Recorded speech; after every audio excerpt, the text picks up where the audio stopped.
صباح الخير. جبنا لكم فيديو جديد وحلو. هذا مثل الطور تسوي شلون؟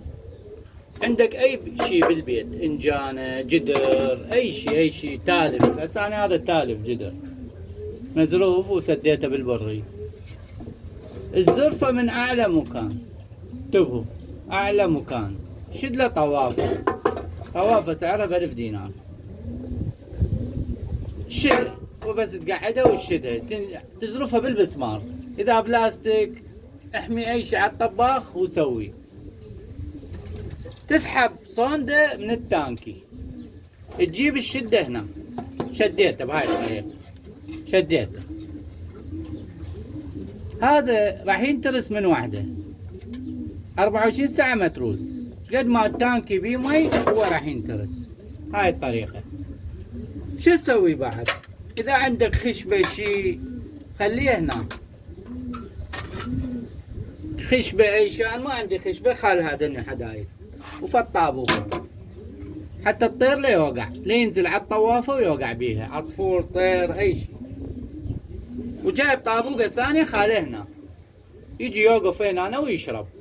هسه هي دا تنترس، هي دا تنترس تنقط، فراح اترسها على السريع.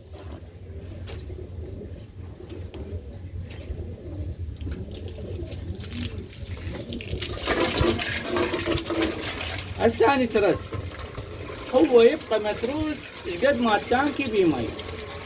طبعا هذا التانكي ساحب من الكاب وجايبه إله.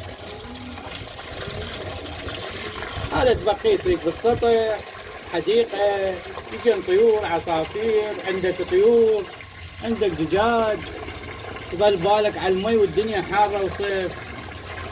فهي تنترس من وحدها بعد، قد ما التانكي بيه مي هي تنترس. هذا انترس، دا ينترس. راح اوصل المكان الطوافة واعوفه، بعد يبقى هو من وحده ينترس. شغلة بسيطة.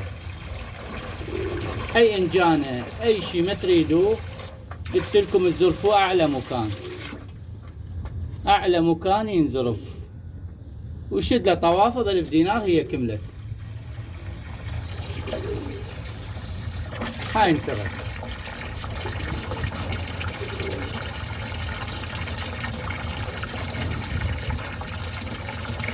هاي شغلة بسيطة وسهلة، وأنا بالخدمة تدلل.